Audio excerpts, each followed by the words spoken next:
xifdi qur'aanka walaashayda hagaagsan si aad horumarka u gaarto qab hagaagsan taqwaduna ha ahaato la jirkaaga hamigaaguna ha sarreeyo qaba hawlsan astur jirkaaga ha noqon mid halaysan horumarkaana u malaysay jir la hoolay rabbi markuu ku qalqaayay runahanti suuradaadii buu ka yeelay si hagaagsan xifdi qur'aanka walaashayda hagaagsan si aad horumarka u gaarto qab hagaagsan taqwaduna ha ahaato la jirkaaga hamigaaguna ha sarreeyo qaba hawlsan markii aad howl qabanaysood hub qaadan ha ku darmin ragga oo diinta ilaali haddii aad taasi samayninna ogsoonow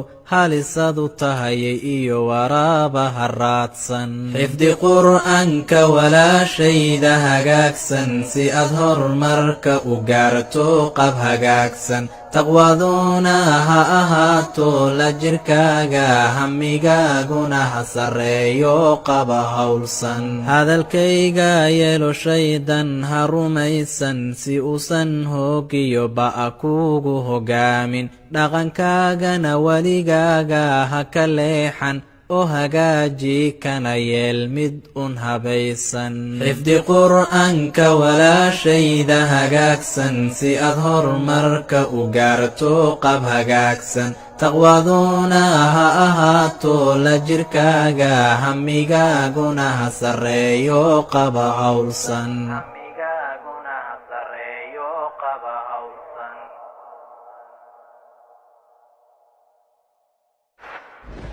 لا إله إلا الله محمد رسول الله.